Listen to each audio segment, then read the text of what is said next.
akan menjelaskan di awal-awal, nanti diteruskan slide berikutnya setelah buka tanya jawab sesi keduanya dengan Kang Indah. Kita akan lihat dari export import marketing strategy. The first slide, please.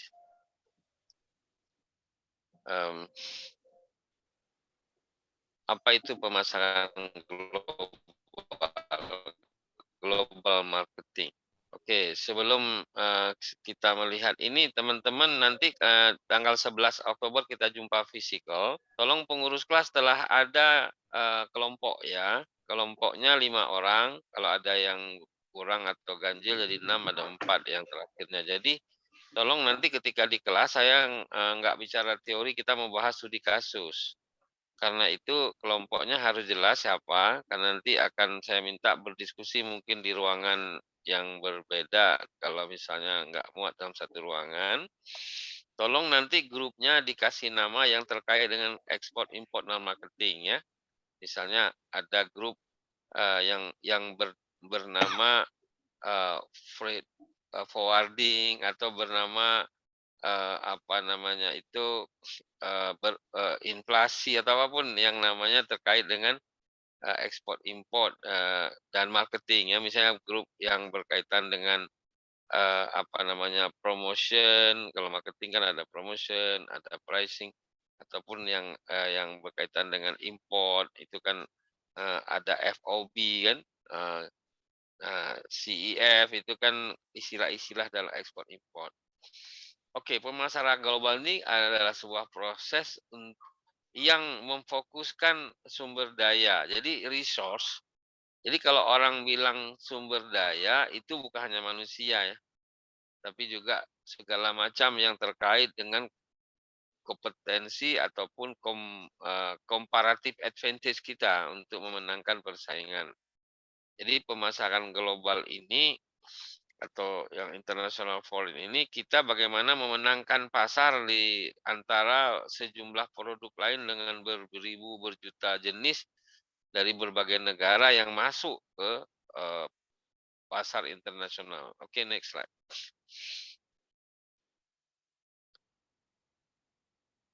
Nah, yang penting kita lakukan adalah kita harus menganalisis dulu internal perusahaan kita. Ya kan? Positioning kita itu ada di mana dan pasar mana yang harus kita masuki. Misalnya ya, yang terdekat dengan kita itu pasar ASEAN, ya kan? Sebelum kita melihat ke Asia, sebelum kita melihat ke Amerika dan Eropa. Jadi di sini disebut tindakan merancang tawaran, ya, penawaran produk dan citra perusahaan sehingga menempati posisi yang khas di antara para pesaing di dalam persepsi pelanggan. Nah, ada 3 produk Indonesia yang sangat digemari di internasional. Pertama Indomie gitu kan. Bahkan di Afrika ada orang punya warung kaya gara-gara Indomie, karena bagi mereka itu rasanya luar biasa. Dan Indomie ini sudah menjarah pasar internasional atau Indofood ya, company-nya. Kemudian ada produk Polygon ya, yang merek sepeda. Polygon atau apa namanya itu? Polygon televisi kayaknya. Lalu siapa yang pernah lihat produk apa? Ada sepeda Polytron TV, Polygon. Pak. Polytron itu TV, Polygon ini sepeda. Polygon sepeda. Nah, itu yang sudah dan biar Anda tahu juga baju yang dipakai oleh pasukan PBB ya, UN itu yang misalnya untuk mengawal negara itu produk dari Sritek Solo. Itu mereka menang atas lelang internasional, baik segi kualitas produk ya, kenyamanan kainnya, harga dan sebagainya, dan kemampuan untuk memproduksi itu dimenangi oleh Sritek. Sritek ini perusahaan tekstil Indonesia yang ada di Jawa Tengah. Jadi jangan dipandang sederhana kan. Bahkan kalau kalian klik di internet itu ada bola yang digunakan oleh klub-klub Eropa itu diproduksi di Indonesia itu. Ente boleh cek di internet ya, itu dibahas oleh Helmi Yahya podcast juga. Jadi apa yang ingin saya katakan di sini, bahwa kita punya keunggulan komparatif. Nah, tolong dicatat ya, mungkin nanti akan keluar dalam UTS, saya akan nanya tentang keunggulan komparatif dan keunggulan kompetitif. Nah, ente harus tahu itu karena, beda itu antara competitive advantage dengan comparative advantage. Oke, next slide. Nah, di sini, untuk, memasuki ke dalam pasar global, yang pertama tadi saya katakan kita memutuskan untuk, berekspansi ke luar negeri itu memang sudah waktunya atau bagaimana? Sebab jangan lupa Indonesia ini nomor 4 penduduk terbesar di dunia setelah Cina, India, Amerika, dan kita, oke. Justru produk-produk luar sana melihat pasar kita, karena hanya 4 dari sekian ratus negara di dunia yang, penduduknya banyak. Tapi persoalannya adalah bukan jumlah penduduknya aja, tapi jumlah potensi, buying power-nya, kemampuan daya beli. Tapi jangan lupa bahwa kita termasuk yang naik terus di dalam kemampuan, kelas menengah. Untuk kalian tahu di Indonesia ada 60% kelas menengah baru. Jadi mereka yang usia antara 30 ke 45 tahun yang produktif, dan mereka ini, adalah pasar potensial untuk dibidik oleh luar, dan sebaliknya kita pun, harus mampu memenangkan juga dalam hal pasar sendiri dengan mengimport produk substitusi atau pengganti atau produk penunjang dan sebagainya. Jadi pertama tentukan dulu apakah kemampuan resource yang kita miliki itu lebih baik kita mengeksplor pasar luar, ya kan? Apa kita sebenarnya lebih baik fokus dalam negeri. Nah, jadi ini sebuah, hal yang harus ada analisis SWOT-nya, minimum analisis SWOT lah, yang sederhana. Contoh ya, kita bicara ekspor impor ini sekali lagi jangan terfokus hanya soal barang. Budaya juga sesuatu yang bisa diekspor. Nah, tadi saya bilang kan kayak Korea tadi, dia udah ekspor budaya yang sekarang disebut industri kreatif. Nah, industri kreatif Indonesia apa nih yang bisa dimasuki pasar internasional? Nah, seperti film misalnya, itu industri kreatif. Ada nggak film Indonesia udah menembus pasar internasional? Ya kan, yang kita tahu adalah aktornya sudah ada satu 2 yang menembus ya, eee, ya di dalam film, apa, barat lah, apa tuh, Ferly Salim siapa namanya tuh, yang, sekarang iklannya di mana-mana gara-gara dia, jago kungfu gitu kan. Itu orangnya, tapi kan kalau produknya, berupa budayanya kayaknya kita, belum dominan, sementara Korea, apalagi Amerika dan dari dulu sudah mengirim itu. Yang kedua adalah memutuskan, pasar mana yang dimasuki. Nah, ini penting banget, karena kita salah-salah masuk, bukannya kita mendapatkan, devisa atau mendapatkan, revenue, malah bisa menjadi sebuah musibah. Contohnya contohnya Garuda Indonesia ya. Garuda Indonesia pernah terbang ke Eropa, ya kan, ke London, Amsterdam, segala macam. Tujuannya kan tentu ingin menggait, potensial market dari Indonesia yang ke Eropa dan sebaliknya, orang Eropa yang masuk ke Indonesia. Tapi apa yang terjadi bahwa, dia masih harus berkompetisi dengan Singapore Airlines kan, harus berkompetisi dengan, pesawat-pesawat berbadan lebar lain yang, juga menerbangkan rute yang, connecting atau langsung sama ya, eee, apa namanya, ini kan soal yang berkaitan dengan seberapa besar, pasar itu dikeroyok rame-rame, itu harus ada analisisnya, ya kan. Jadi, saya misalnya ya, sering lihat pesawat Emirates ya, itu, terbang kan, dari, Middle East dia ke Eropa juga, tapi dia, tidak membuka, representatifnya di Jakarta, tapi membukanya di Kuala Lumpur dan di Singapura. Jadi, karena apa, dia melihat bahwa, orang-orang negara sebelah terbang ke sana lebih banyak. Jadi dia ke sini cuman, istilahnya apa ya, eee antara, bukan bukan hub-nya gitu ya. Kenapa? Karena dia, melihat ini yang mana yang potensi dimasuki secara, full gitu. Ini adalah analisis terhadap, pasar ya, kayak kita misalnya, misal kita masukin pasar Malaysia itu kan deket ya, tapi masalahnya, eee, budayanya, produknya itu, hampir sama. Jadi, eee, tidak ada advantage yang memungkinkan kita misalnya, mengambil posisi yang lebih, menguntungkan sebab mereka pun bisa melihat sendiri. Misalnya kalian tahu orang Malaysia ke Tanah Abang hampir tiap hari, ya kan, ke Tamrin City apa segala macam, jadi advantage-nya nggak ada. Eee, Kalau kita bandingkan dengan Thailand lebih lebih lebih lebih unik lagi. Coba bayangkan Thailand itu terpilih sebagai, eee, apa, namanya halal tourism, terbaik di Asia Tenggara. Nah, aneh kan, kok bisa Thailand terpilih sebagai negara yang, eee, paling tinggi, turisnya yang yang mengkonsumsi halal tourism. Padahal di Thailand tuh kemana mana kita pergi, saya sudah bolak-balik ke sana, itu banyak patung-patung Buddha di mana, tempel ya kan, candi apa di mana-mana itu kebanyakan ada sih yang misalnya pertunjukan, gajah gitu kan ataupun peternakan lebah, pembuatan mutiara segala macam.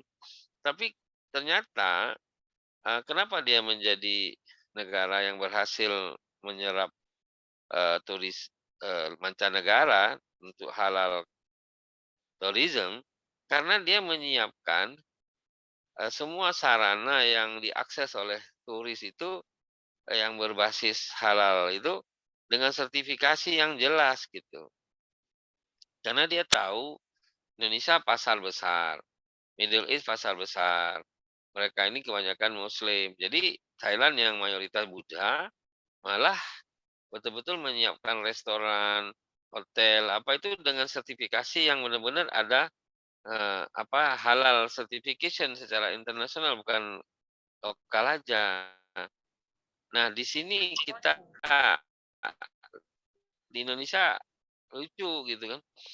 Indonesia ini jarang ada sertifikasinya. Karena kita menganggap, "Wong kita ini udah muslim, ngapain lagi dihalalin?" Gitu kan. Ya itu kan untuk kita, untuk international foreigners atau international tourism kan dia nggak jelas nih gimana sih ini ya, standarnya seperti apa. Jadi penting banget international standardization untuk kita bisa mengatakan bahwa kita recognize secara internasional. Ini bicara pasar internasional loh ya.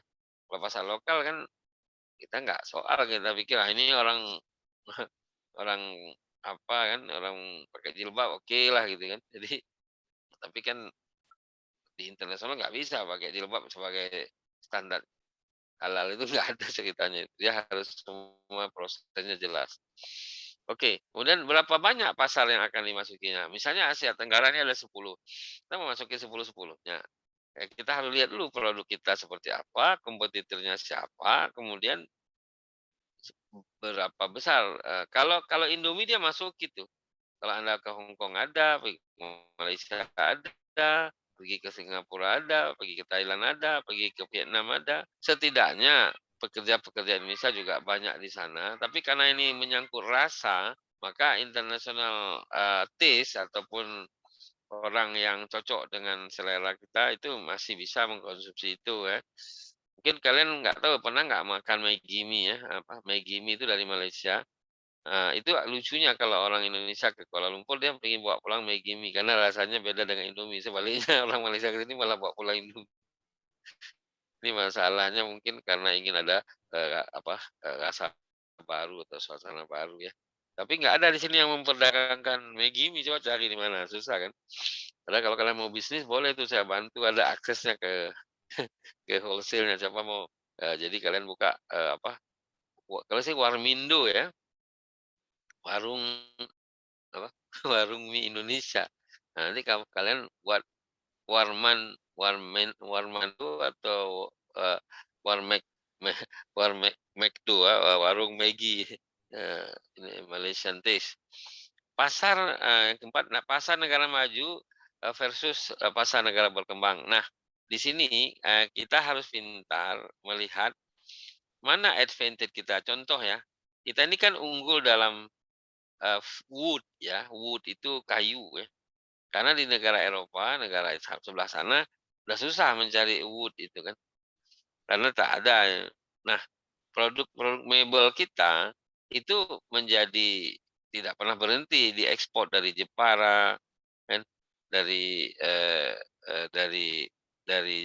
kawasan yang banyak bahan baku jati lah segala macam. Nah itu, apa namanya, tidak bisa banyak pesaing karena yang hanya punya hutan-hutan besar itu kayak kita, Brazil segala macam, tapi produk kita ini kan punya competitive advantage. Makanya kenapa Pak Jokowi berhasil dalam bisnis sebelum jadi, apa, gubernur DKI kan dia wali kota Solo kan dia sebenarnya bisnismen dalam ekspor mebel kan, eee, furniture, mebel terutama, tapi itu standarnya sudah standar internasional, ada ekspor. Nanti waktu kuliah apa studi kasus memasuki pasar internasional dengan produk mebel dan produk Indofood itu kita coba bahas nanti. Oke. Ini yang terakhir di sini adalah mengevaluasi, pasar potensial. Itu yang saya bilang tadi, kita harus selektif masuk yang mana nih, supaya kita tidak, istilahnya masuk ke sarang yang salah, sehingga malah menyebabkan kita bukannya untung malah buntung istilahnya karena tak mengenal medan. Oke, next slide, Pak Ina.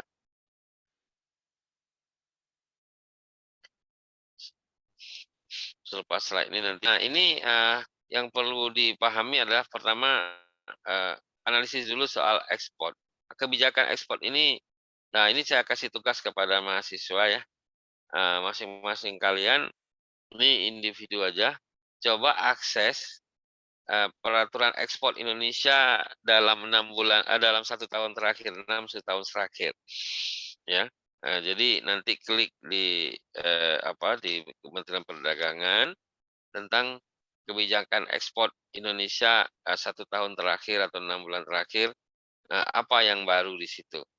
Nanti, saya minta waktu kuliah tatap muka, bisa dikumpulkan saja secara fisikal, karena kita bahasnya dalam kelas beberapa di antaranya. Jadi kebijakan, policy, pemerintah tentang ekspor. Kayak kemarin pemerintah, Presiden Jokowi kan menerbitkan kebijakan melarang ekspor palm oil kan. Tapi kemudian, ada lagi penyesuaian karena setelah minyak goreng turun harganya, setelah sebelumnya, diekspor lebih dominan daripada di dalam negeri, kemudian terjadi lonjakan harga berbulan-bulan itu, dan keluarlah kebijakan. Nah, kebijakan itu mungkin salah satu yang bisa dilihat nanti apa yang diputuskan oleh pemerintah dan sebab kita nggak mungkin juga tidak mengekspor karena, nilai jual di pasar internasional lebih tinggi kan. Tapi kan tidak boleh kemudian mengutamakan pasar internasional sementara pasar lokal kemudian melonjak harganya, itu kan mengganggu stabilitas inflasi dan sebagainya. Yang kedua perjanjian kontrak. Nah, ini akan terjadi sesuatu berjangka panjang atau malah menimbulkan sebuah pertikaian ataupun perselisihan yang akhirnya bermuara di arbitrase internasional atau di, apa namanya, pengadilan perdagangan ya. Jadi ini, penting banget memahami kontrak ini karena menyangkut setidaknya ada 3 kondisi ya. Yang pertama soal force majeure, misalnya ketentuan apabila tiba-tiba misalnya barang sudah disepakati, perjanjiannya udah tiba-tiba terjadilah perang Ukraina dengan Rusia sehingga terhambat di jalur, laut yang udah ini gimana nih kan, kan dalam kontrak harus ada di situ. Nah, apa termasuk insurance kan. Jadi soal insurance ini kan Misalnya sederhana lah, barang yang kita ekspor tuh siapa yang bayar insurannya, dan kemudian insurannya itu insuran dari sejak dimuat sampai dalam perjalanan, atau insurannya diterima setelah barang, eee eee, diambil oleh si, pengimpor. Ini ada ketentuan-ketentuannya, menyangkut dengan FOB atau CEF dan sebagainya. Kemudian usaha bersama, joint venture. Nah, ini penting kalau kita ke depan kalau misalnya mau jadi eksportir, bagus kita kalau dapat joint venture. Artinya apa? Ada penjamin pasar gitu kan. Nah, kalau kalau kalian lihat banyak, saya pernah lihat sendiri ya pergi ke Tangerang sana ada industri membuat jas ya. Itu jasnya itu sekian ribu setiap hari, setiap minggu, itu diekspor, ke luar, ke negara tertentu, kemudian di sana di-brand ya, dikasih merek apa, dan nanti, sebagian masuk ke Indonesia juga. Terus saya bilang, "Boleh nggak dibeli?" "Nggak boleh." Karena itu ada ininya, ada supervisor dari, negara pengimpor. Jadi kita kayak tukang jahit lah kayak gitu. Kemudian kalian kalau pergi ke Zara misalnya ya, bagi cewek-cewek ini pergi Zara, coba kalian lihat bajunya. Di dalamnya pasti ada tertulis misalnya, eee, Bangladesh gitu kan. Jadi itu diproduksi di Bangladesh. Kemudian ada, Filipina. Ya kenapa? Karena internasional, apa ya, trader itu mencari di mana terjadi low cost gitu, yang membuat mereka bisa bersaing secara pasar internasional karena harganya bisa di-reduction dengan 3 aja kan. Reduction harga itu pertama, bahan baku, oke. Yang kedua, tenaga kerja, ya kan. Yang ketiga, yang elektrik dan sebagainya yang digunakan mesin untuk itu kan. Nah, kalau misalnya elektrik itu sifatnya bisa dimurahkan ya dengan solar ya, dengan tenaga matahari dan sebagainya, dengan tetapi kan kalau bahan baku, sifatnya kan, bisa didaur ulang dari bahan tertentu, sintetik, tapi kalau tenaga kerja manusia kan nggak bisa ditukar dengan makhluk lain gitu kan. Artinya tentu mereka akan mencari di mana, upahnya lebih murah kan, tapi tidak melanggar, ketentuan World Trade Organization ya, soal misalnya pekerja anak dan sebagainya, atau, impak terhadap lingkungan dan sebagainya. Nah, yang terakhir ini adalah pabrikasi. Nah, pabrikasi ini biar kalian tahu contohnya begini, misalnya, Toyota ya di Indonesia. Jadi Toyota itu bukan semua dibuat di Sunter gitu ya. Justru dibagi, misalnya knalpot, setahu saya knalpot itu banyak diproduksi, Toyota tuh di Klaten kan, kemudian di daerah yang, eee, sentra-sentra industri masyarakat yang di-training oleh, Astra, kemudian mereka memproduksi dengan sangat asal. Jadi karena orang-orang di daerah itu kan upahnya nggak mahal, tapi mereka telaten gitu kan. Karena memang, misalnya satu kampung itu memang, semuanya dulu sangat terlatih dalam hal mengelas lah kan, kemudian yang, sifatnya, detail kayak misalnya di Bali kan, orang Bali kan nggak bisa melihat satu potong kayu bisa jadi souvenir itu kan. Nah itulah talenta-talenta itu kemudian jadi kalau kita, breakdown satu buah mobil Toyota di sini tuh ada misalnya 1.000, apa, ini, bagian dari knalpot lah, dari bempernya lah, dari dashboard-nya lah, itu semuanya bukan dibuat di satu pabrik. Itu disebar ke sekian banyak unit yang membuat hasil, produksinya itu kualitasnya standar tapi, low price sehingga harga, jadi nanti bisa bersaing dengan brand yang lain. Itulah strategi pabrikasi di antaranya. Oke, sampai di sini, sebelum Kang Indah melanjutkan slide berikutnya, saya membuka kesempatan untuk question answer atau tanya jawab. Saya hitung dari 5 mundur ke 1. Kalau ada yang mau tambahkan atau mau tanya silahkan. Kalau tidak, nanti Kang Indah akan melanjutkan dengan slide berikutnya. Saya hitung dari 5, 4, 3, 2, 1. Nah, kalau gitu sekarang sebelum Kak Indra saya yang nanya. Ini kuis sekarang ya. Sebutkan atau jelaskan apa yang membuat sebuah produk bisa unggul di pasar internasional? Siapa bisa menjawab? Kita mau kasih point reward. Apa faktor paling utama yang membuat suatu produk bisa unggul bersaing di pasar internasional? Siapa bisa memberikan respon? Maaf Pak, boleh diulang lagi? Halo. Apa faktor-faktor dominan, faktor utama yang menyebabkan suatu produk bisa unggul di pasar internasional, pasar ekspor maksudnya.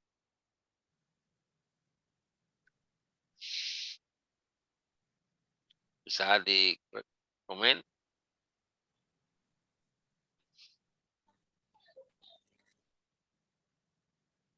Mana yang jawabnya tadi yang nanya? Boleh sebut 3 aja lah dari sekian banyak. Yang dominan, salah satunya yang dominan, yang utama. Silakan. Keaslian satu barang, Pak. Ya, Keaslian barang dari negara tertentu. keaslian. Ciri khas, Nah, ciri kalau khas. ciri khas, ya betul. Jadi yang dimaksud emerald itu adalah advantage tadi, keunggulan yang tidak bisa dimiliki oleh negara lain. Di antaranya tadi kita misalnya unggul dalam nikel, itu sangat sedikit, atau unggul dalam wood tadi, itu benar. Ada 2 lagi minimumnya, dapat nilai 78 poin reward-nya. Tolong sekretaris kelas mencatat untuk diakumulasikan. Kalau kalian hadir di Zoom itu saya yang tahu kan kita ada foto screen-nya. Kalau ini kan sekretaris yang nyatet. Yang kedua, yang bisa membuat kita unggul di pasar ekspor itu yang dominan faktor utamanya apa selain yang sudah disebut Emerald tadi? Kualitas dari produknya. Kualitas, itu pasti sekali. Nah, kualitas ini itu bagaimana kita bisa mempublish bahwa produk kita ini memang high quality. Nah, itu apa indikasi orang tahu produk kita berkualitas? Siapa tadi yang jawabnya? Saya Pak Yuliana. Ya, Juliana. Oke, apa yang bisa Juliana sampaikan? Oh, internasional mengenal ini produk kita berkualitas. Itu diidentifikasi dari mana? Dia tahu. Pernah dengar ISO, ISO? Nah, kalau belum itu namanya international standard. Ya kan? Jadi sebuah produk itu kalau kalian nanti lihat ya beli produk lihat tuh ada ISO, orang bilang ISO. Itu adalah standar yang mereka dapatkan sertifikasinya dari lembaga standarisasi internasional untuk apa ya?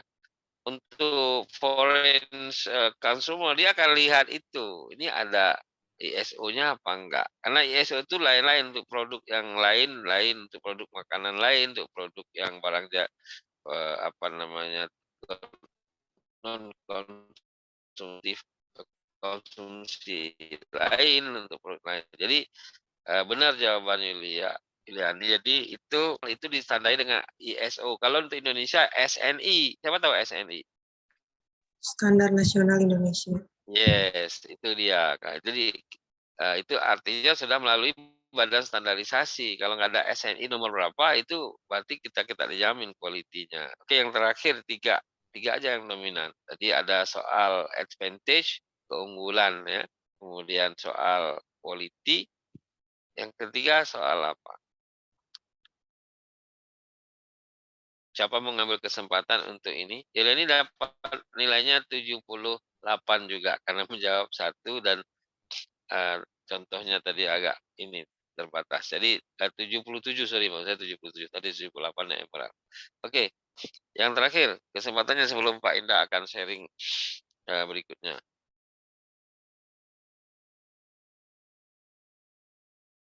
Ya tentu saja pricing. Kan harga. Harga ini kan persoalannya adalah terkait dengan bagaimana apa substitutif. Artinya apa?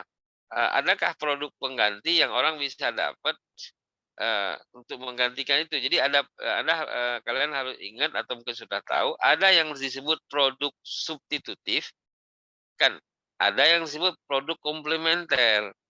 Nah, kalau produk komplementer itu tidak bisa digantikan.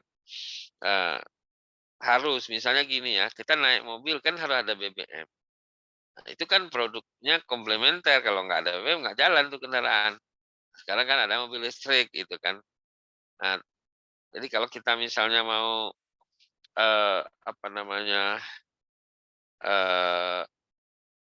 menggunakan transportasi, itu kan banyak pilihannya kan. Kita bisa naik komuter, bisa naik Grab, bisa naik Transjakarta, itu namanya substitutif. Jadi ada pengganti lain yang bisa kita pilih. Kalau komplementer nggak bisa, karena kalau nggak ada itu berarti ini nggak bisa dilakukan. Kalau substitutif bisa. Ya kalian kalau sarapan, kalau nggak ada nasi uduk, bisa bubur ayam, bisa nasi kuning, bisa apalagi ya, yang pagi-pagi itu banyak sekali. Itu namanya substitutif.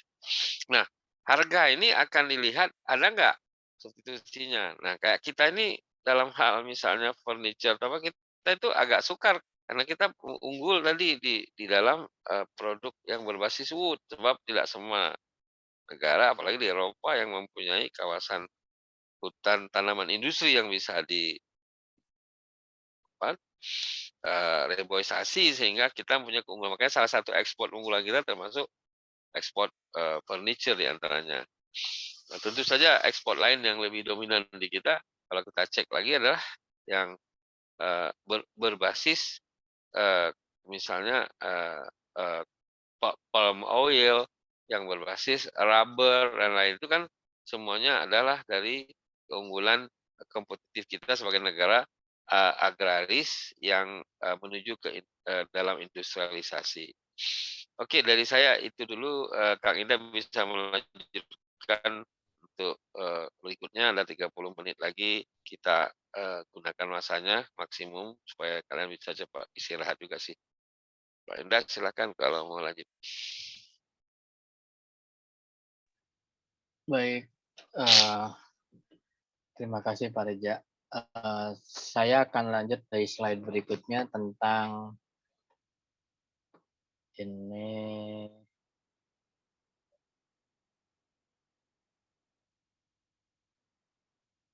Nah, ini adalah cara memasuki pasar asing. Ya, mungkin ada beberapa cara untuk memasuki pasar asing. Yang pertama di sini bisa ekspor langsung atau bisa ekspor tidak langsung dulu. Di sini bisa langsung dulu, bisa. Tidak langsung, bahwa perusahaan tersebut bekerja melalui perantara independen pedagang ekspor berbasis dalam negeri, ya, membeli produk dari produsen dan kemudian menjualnya ke luar negeri. Itu adalah ekspor yang tidak langsung, itu bisa memasuki pasar asing. Yang tadi yang Pak Reja jelaskan itu, bahwa ada satu produk yang akhirnya dibikin brand dan dijual, nah diekspor, sama dengan begitu. Itu yang disebut dengan ekspor yang tidak langsung. Atau ada ekspor yang langsung, ya, perusahaan memutuskan untuk menangani ekspornya sendiri, ya.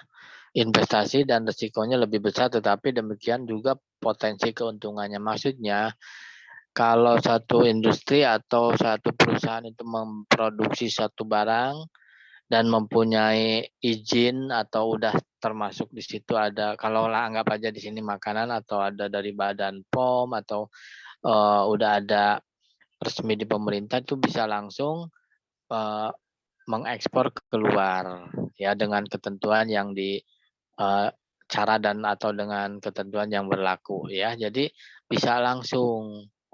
Jadi memang itu resiko besar. Kenapa? Kalau memang di sana laku, ya mungkin keuntungannya besar. Tapi kalau tidak laku, ya itu resiko. Makanya di sini investasi dan resikonya lebih besar. Tetapi demikian juga kalau laku, ya keuntungannya juga, profitnya akan besar juga. Ya, itu kalau langsung. Beda dengan yang tidak langsung. Kalau tidak langsung kan kita hanya misalkan membeli satu barang, dibikin dari home industry, dibikin brand, diakui sama tadi standar nasional Indonesia atau masuk ke ISO, ya akhirnya bisa dijual atau diekspor keluar. Itu mungkin lebih tidak lebih besar kerugiannya. Kenapa? Karena yang buat kan orang lain gitu ya, atau tidak langsung pabrik atau perusahaan itu. Kemudian yang berikutnya, yang ketiga, ada pemberian lisensi. Ya, di sini pemberian lisensi di sini memberikan lisensi kepada perusahaan asing menggunakan proses produksi, merek dagang, paten, ya, rahasia dagang atau sesuatu yang berharga lainnya dengan memperoleh bayaran atau fee dari atau royalti. Nah, jadi itu sama dengan kita di sini dijelaskan kan bahwa perusahaan asing menggunakan proses produksi, merek dagang, paten yang harganya atau yang berharga lainnya dengan memperoleh bayaran atau fee. Jadi dia sebagai marketer juga ya, dengan menggunakan atau memberikan izin atau lisensi kepada perusahaan itu sendiri sehingga bisa masuk ke pasaran asing atau pasar global ya. Jadi ada lisensi, ada langsung dan ada yang tidak langsung. Kemudian yang berikutnya ada usaha patungan. Di sini cara memasuki pasar asing juga ada dengan usaha patungan. Maksudnya investor asing dan lokal bergabung membentuk usaha patungan atau joint venture, ya, joint venture, di mana mereka sama-sama mempunyai kepemilikan dan kendali. Ya, jadi ini ibaratnya kalau satu perusahaan itu misalkan ada saham punya orang asing, investor asing dengan saham dari orang lokal. Nah, itu patungan. Itu akan bisa lebih mudah untuk masuk ke pasar asing. Karena apa? Karena memang di sini terlibat ada negara lainnya ya. Jadi akan lebih, misalkan tadi kita ada patungan dengan negara Malaysia misalkan, itu kan akan lebih mudah untuk memasarkan di Malaysia dan di Indonesia. Ya. Dan yang kelima ada investasi langsung, kepemilikan langsung atas fasilitas atau produksi yang berbasis di luar negeri. Ya, perusahaan asing dapat membeli sebagian atau keseluruhan kepemilikan perusahaan lokal atau dengan membangun fasilitas sendiri. Jadi maksudnya ada pengusaha kita yang mempunyai atau berinvestasi di sana, ya. Jadi mempunyai perusahaan, banyak para pengusaha kita yang mempunyai perusahaan di sana sehingga akan lebih mudah masuk ke pasar asing karena memang tempatnya udah di luar Indonesia ya. Jadi fasilitasnya itu akan lebih mudah ketimbang dari di kita. Ya, sampai di sini ada yang ditanyakan, silahkan. Kita diskusi.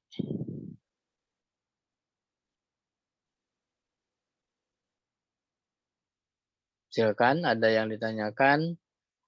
Kalau tidak ada, kita lanjut di isu dalam pemasaran global. Ya, di sini ada standarisasi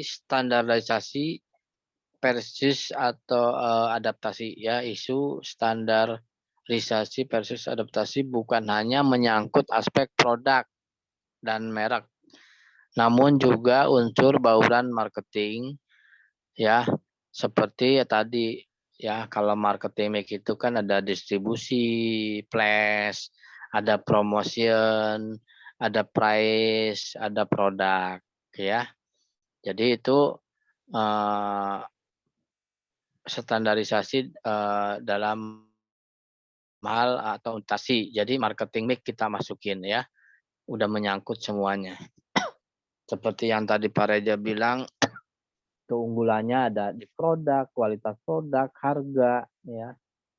Yaitu di kita, atau itu suatu hal untuk membuat perusahaan itu akan lebih berkembang atau bisa masuk ke pasaran global ya. Jadi perhatikanlah yang marketing mix itu ya, promosinya gimana, apakah mau pakai promosinya pakai personal selling atau sales promotion atau publikasi atau iklan.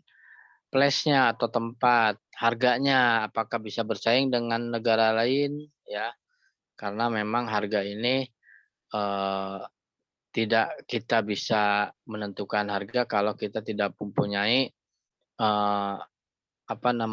kompetitor atau pesaing. Ya, makanya gunanya pesaing itu salah satunya bisa menentukan harga ya. Kalau kata orang Jawa, kita tidak bisa seenaknya dewek ya, tidak bisa seenaknya sendiri menentukan harga. Tapi kalau ada pesaing, kita bisa bersaing dengan harga, bisa di atas pesaing, bisa di bawah pesaing. Ya, tergantung atau mungkin sama, tinggal kualitasnya yang ditingkatkan. Kemudian yang berikutnya ada sensitivitas culture, sensitivitas ya, jadi perbedaan budaya merupakan faktor yang paling signifikan, ini maksudnya signifikan, sekaligus masalah paling pelik yang dihadapi perusahaan multinasional. Ketidakmampuan pemasar memahami dan mengapresiasi faktor ini kerap kali berujung pada kegagalan. Nah, ini ya, jadi perbedaan kultur ya. Jadi budaya ya, jadi yang tadi siang ada kuliah umum di STAY itu kita bicara tentang, atau Profesor Jessica berbicara tentang perbedaan kultur, tetapi tujuannya satu ya, untuk memajukan negara atau memajukan suatu usaha. Jadi dari perbedaan ini jadikan, kalau kita kan punya Bhinneka Tunggal Ika ya. Jadi walaupun berbeda tetap satu jua. Jadi perbedaan itu tidak dijadikan suatu hambatan untuk kita memasuki pasar global. Misalnya, ini produk ini misalkan produk dari orang Batak misalkan, lain dengan dari orang Jawa. Nah, nggak bisa begitu ya, tetap ya. Jadi kadang-kadang ya itu faktor perbedaan budaya itu yang sangat-sangat, kadang-kadang orang kita ini lebih mempertahankan kulturnya masing-masing gitu. Wah, saya ini orang Madura, nggak bisa kita join sama orang Jawa misalnya. Itu nggak bisa begitu. Kalau kita berbicara tentang pasar global, pasar dunia, ya kita mengesampingkan perbedaan itu gitu ya. Justru dari perbedaan itu dijadikan suatu peluang untuk lebih maju. Makanya nanti akan dibawa ada yang namanya analisis SWOT ya. Kita lanjut di sini, ada isu dalam pemasaran global. Ya, ada nasionalisme. Banyak penelitian yang mengungkap bahwa evaluasi yang dilakukan konsumen atas suatu produk tidak hanya didasarkan pada daya tarik atau karakteristik fisik produk, tetapi juga berdasarkan pada negara asalnya atau country of origin. Maksudnya bahwa segala pengaruh dari negara asal terhadap persepsi positif maupun negatif konsumen terhadap produk dan merek tertentu. Nah, ini etnis ya, dalam arti bahwa pengaruh nasionalisme itu kadang-kadang dari hasil penelitian di sini bahwa itu sangat berpengaruh yang signifikan juga. Jadi lebih mempertahankan ya. Jadi di sini bahwa evaluasi yang dilakukan konsumen atas suatu produk tentu tidak hanya didasarkan pada daya tarik dan karakteristik fisik produk, tetapi juga karena beda negara juga pengaruh ya. Kadang-kadang kan kalau kita bicara kemarin yang ramai itu kan tentang makanan rendang. Makanan rendang itu sebetulnya kan ada yang satu persepsi berbicara bahwa masakan rendang itu khas atau khas dari negara Indonesia. Tapi ada yang mengklaim bahwa rendang itu berasal dari Malaysia, itu ya. Jadi karena memang sama-sama dari Melayu, jadi mengklaim begitu, ya. Jadi sifat nasionalismenya lebih tinggi sehingga apa? Sehingga akan berpengaruh terhadap produk itu sendiri. Kemudian yang berikutnya ada mode of entry, ya, strategi memasuki pasar luar negeri, ya, terdiri atas lisensi, waralaba, kontrak, ya, manufacturing dan usaha patungan tadi. Jadi kalau kita mau masuk ke pasar global itu tadi bisa individu, bisa patungan, bisa lewat pemerintah, bisa patungan antar dua negara, ya, ya bisa tadi melalui langsung dan tidak langsung, ya. Kalau kita misalkan ada satu kampung yang membuat kerajinan, ya, akhirnya si kerajinan itu dikumpulkan, dikoordinir oleh satu orang dan satu orang itu melakukan ekspor misalkan. Nah, itu adalah yang tidak langsung karena yang bikin bukan dia tapi orang-orang atau masyarakat situ, gitu ya. Sampai di sini ada yang ditanyakan dulu, silakan. Masih ada waktu 5 menit karena tadi Pak Reza sampai jam 8:30 ya. Sampai jam berapa nih kita sepakatnya selesaikan ini atau memang sepakat sampai jam berapa? Silakan.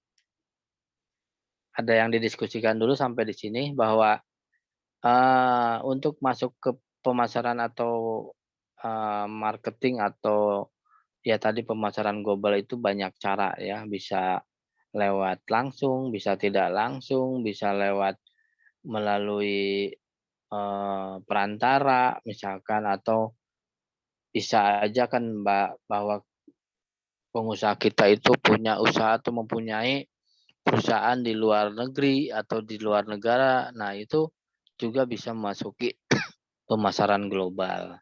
Yang tentunya tadi yang seperti yang teman-teman diskusikan tadi bahwa harus SNI atau standar nasionalitasnya harus jelas gitu ya. Sehingga akan diterima sama masyarakat luar. Makanya gunanya izin, gunanya mungkin kalau makanan badan produk dan obat dan makanan atau BPOM itu harus ada karena itu suatu kepercayaan dari konsumen untuk produk yang dijual di pasaran, ya. Jadi orang bisa melihat produk itu bagus enggaknya, ya, apakah si makanan itu kadaluarsa atau enggaknya. Nah, kalau udah ada badan atau BPOM ini, dia udah bisa dikategorikan, dia udah bisa masuk pasaran dunia atau global, ya.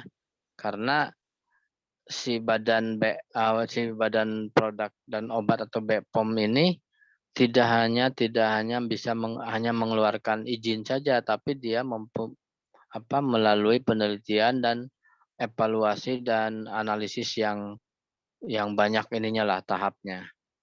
Tidak serta-merta mengajukan izin BPOM langsung keluar, enggak. Itu harus ada analisisnya. Makanan ini kuat berapa bulan, makanan ini kuat berapa minggu, itu kan harus jelas. Silakan yang ditanyakan sampai di sini, teman-teman. Ingat tadi tugas dari Pak Reza tentang pembuatan apa tadi yang saya cerna itu bahwa nanti pas fisikal dikumpulkan pakai tulis tangan aja lah. Nah, silakan, ada yang ditanyakan sampai di sini? Sebelum ada beberapa lagi slide. Pak Rezanya mana? Wah, Pak Rezanya sudah live. Mungkin beliau kecapean tadi, beliau mendampingi dosen atau tamu Mr. Kamaruzaman itu dari Malaysia. Ya, beliau itu adalah kakaknya Perdana Menteri Malaysia yang saat ini lagi berjaya, atau kata orang kita lagi bertugas. Ya, kalau orang Malaysia bilang berjaya. Nah, itu kakaknya yang tadi ketemu sama Pak Reja, saya mendampingi pembicara satunya Profesor Jessica di STAY. Ya, jadi ya kita harusnya sih teman-teman kalau memang kena kerja ya suatu saat mungkin ada fisikal atau mendatangkan dosen tamu yang secara bisa fisikal malam, mungkin teman-teman bisa ikut serta karena tadi kan adanya siang. Silakan, ada yang ditanyakan? Mana nih teman-temannya suaranya? Ya, ini saya kenalkan, ini Mahatma ini dari Universitas Banten Jaya, Unbaja. Kebetulan beliau itu mahasiswa konversi, jadi beliau ikut mata kuliah ini. Jadi mohon izin digabung sama teman-teman untuk ikut dalam materi ini. Ya, jadi ada Mahatma. Mungkin ada beberapa orang, cuman lagi sama kayak teman-teman bahwa mereka itu kerja. Silakan Muhammad Aditya, mau nanya apa nih? Udah buka kamera. Nggak ada, Pak. Nah, nggak ada. Ada yang ditanyakan, ini Emerald atau siapa? Sampai jam berapa kita? Sampai 8:30? Udah lewat. Sampai jam 9, 8:30 udah lewat. Jam 9 belum. Masih ada 20 menit. 10 menit lagi aja deh. Ya, silakan. Kalau ada yang ditanyakan, ada beberapa slide lagi, kita lanjut aja dulu karena nanggung nanti buat pertemuan berikutnya. Di sini kita bicara tentang mana? Ini udah, isu udah, kemudian nah ini adalah segmentasi pasar global. Ya, ada segmentasi pasar global. Yang pertama, pemasaran massal atau mass marketing. Ya, bahwa penjual memproduksi, mendistribusikan, mempromosikan secara massal sebuah produk kepada seluruh pembeli. Pemasar tersebut menciptakan pasar potensial terbesar. Biaya paling rendah, harga lebih rendah, atau margin yang lebih tinggi. Ya, tadi di sini sudah dijelaskan bahwa pemasaran massal di sini yaitu dari mulai si penjual itu memproduksi sendiri, ya, mendistribusikan, kemudian mempromosikan juga. Ya, itu jadi dia itu akan lebih, kenapa biayanya rendah? Karena kalau dikerjakan sendiri kan tidak mengeluarkan kos untuk karyawan. Itu hal penting ya. Jadi kalau kita punya karyawan dengan kita kerjakan sendiri beda. Ya, kecuali kalau memang pesanan atau permintaan dari pasarnya udah meningkat, ya mau tidak mau harus ada karyawan. Tetapi kalau produk itu masih tercover oleh atau belum banyak permintaan karena walaupun belum masuk global, pemasaran global, ya masih di cover sama yang pemilik misalnya, ya. Tapi kalau udah banyak, udah permintaan pasarnya udah ke seluruh dunia, ya harus ada yang ngebantuin ya karyawan itu. Kemudian yang kedua, pemasaran segmen, ya, bahwa perusahaan menyadari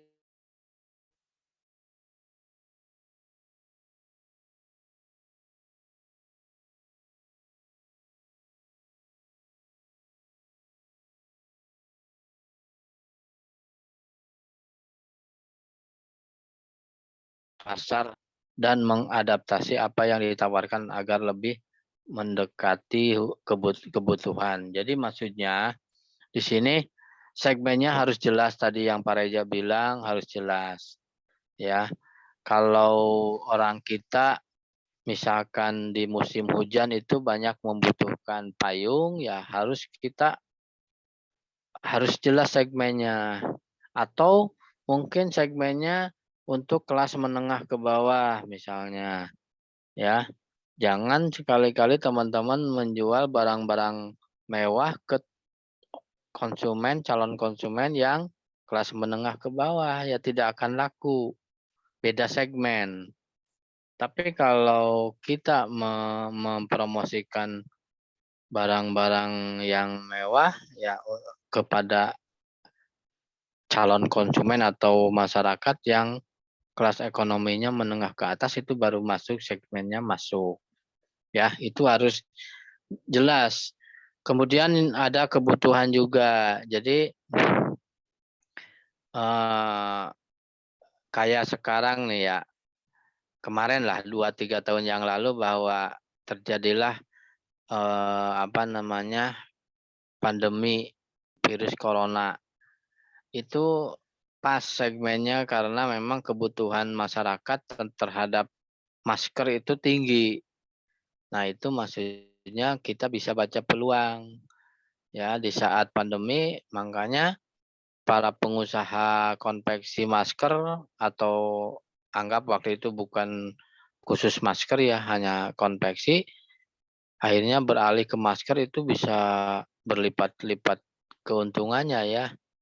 Karena memang itu dibutuhkan, sampai sempat masker yang harganya sekarang 2.000 dulu sampai 10.000 misalnya. Karena apa? Karena memang permintaannya meningkat, tetapi persediaan barangnya memang terbatas. Termasuk di media sosial. Mungkin dulu teman-teman kalau melihat UT, Universitas Terbuka, itu dilihat hanya sebelah mata. Ngapain sih kuliah kok pakai modul? Nah, pas kita terjadilah pandemi ya, musibah pandemi selama 2-3 tahun, justru itu diwajibkan perkuliahan lewat virtual atau Zoom ya. Bahkan pakai modul, bahkan melihat dari mencontoh dari UT. Ya, mungkin teman-teman juga merasakan ya, yang harusnya tatap muka di kelas sehingga jadi tatap muka di layar atau online. Ya, karena memang situasinya membutuhkan bahwa kalau lagi saat pandemi tidak boleh ada kerumunan, berarti kan harus online. Nah, apa yang terjadi? UT justru itu jadi pilot project ya.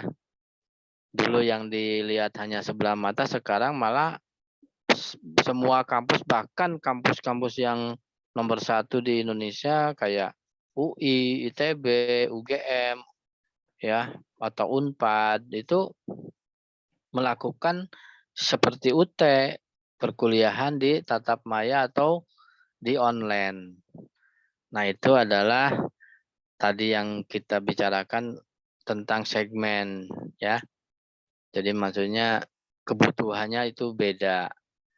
Ya, karena memang situasinya lagi pandemi, tidak boleh tatap muka, tidak boleh berkerumun, sehingga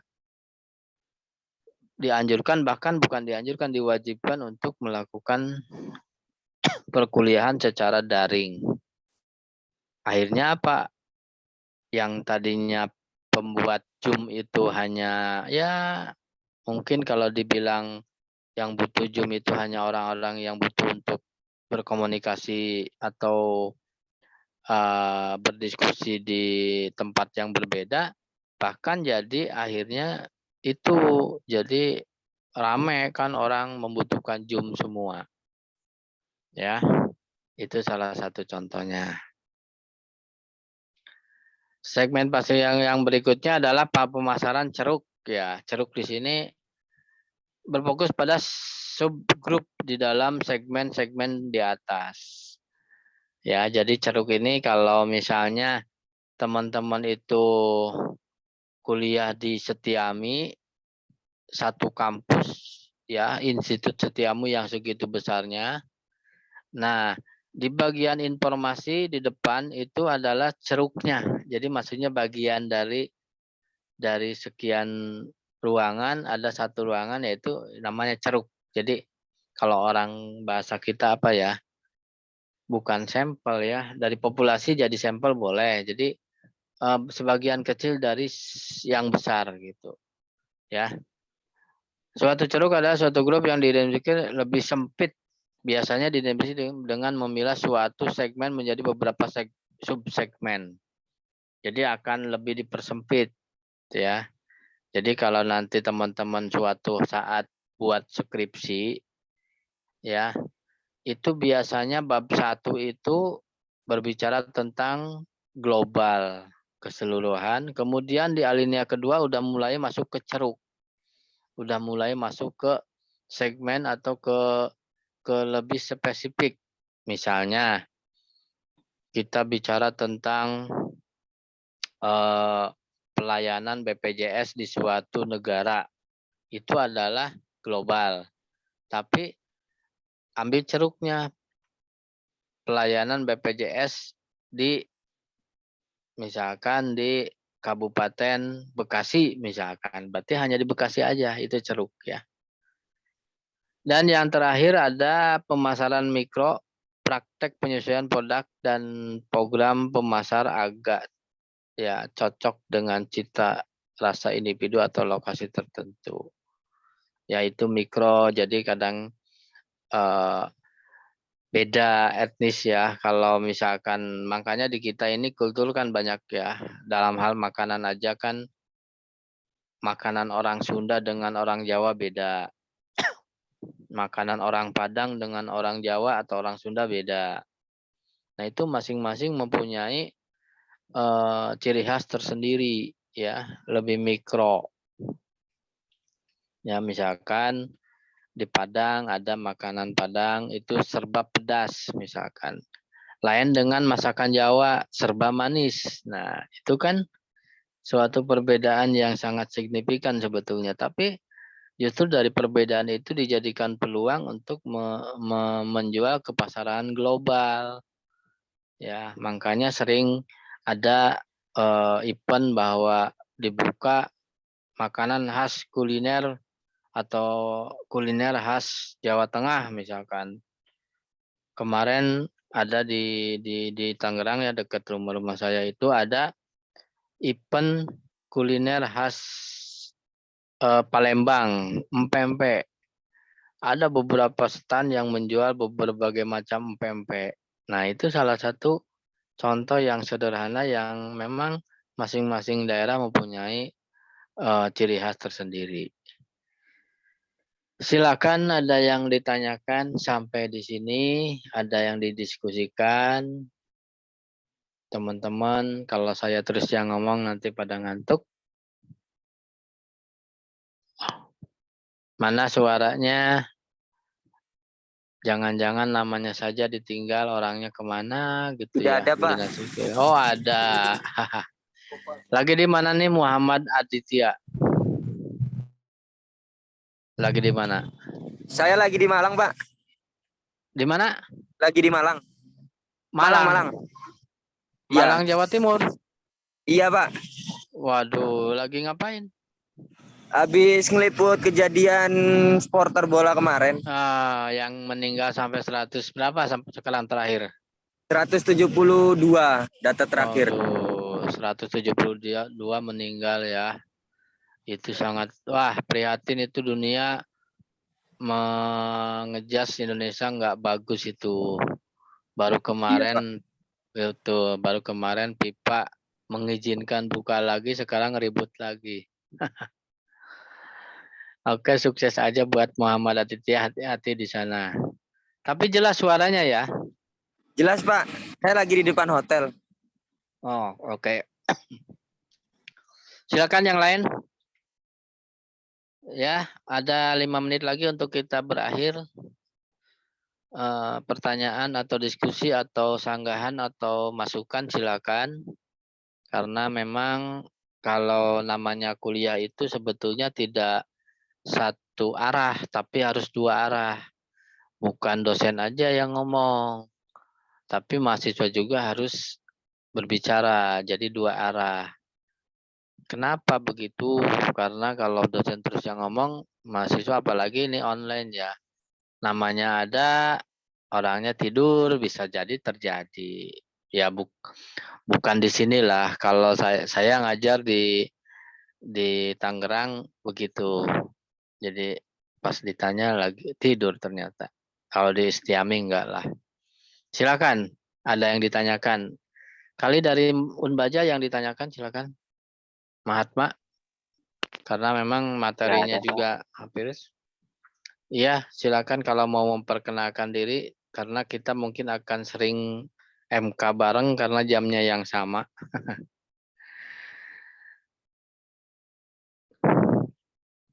Mana ini suaranya dari mana? Dari Setiami?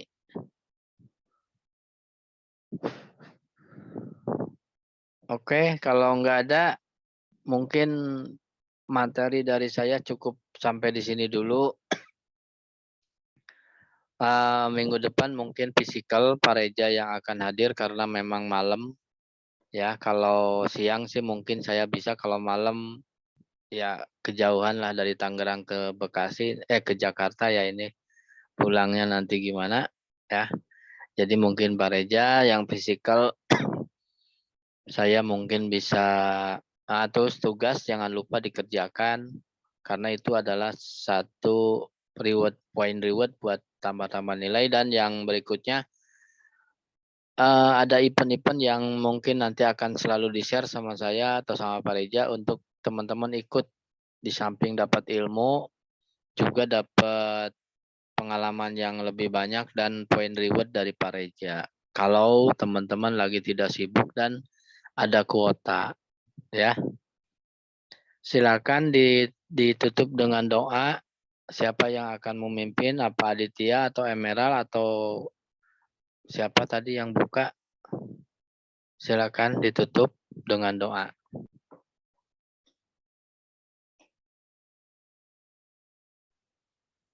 Mana suaranya? Mari teman-teman kita berdoa. Ya. Alhamdulillah hari ini kita masih diberi kesehatan, masih bisa diberi rezeki yang melimpah oleh Allah Subhanahu wa taala. Kita doakan untuk teman-teman kita yang di Malang, mudah-mudahan mereka semua tenang di alam sana. Amin. Amin, amin, amin. Ya, kita berdoa dimulai. Bismillahirrahmanirrahim. Ya karena Siratal ladzina an'amta 'alaihim ghairil maghdubi 'alaihim waladdallin. Oke. Kita doakan untuk dosen kita, mudah-mudahan sehat selalu. Amin. Amin, amin. Hati-hati Pak di jalan. Ya, siap. Assalamualaikum warahmatullahi wabarakatuh. Waalaikumsalam warahmatullahi wabarakatuh.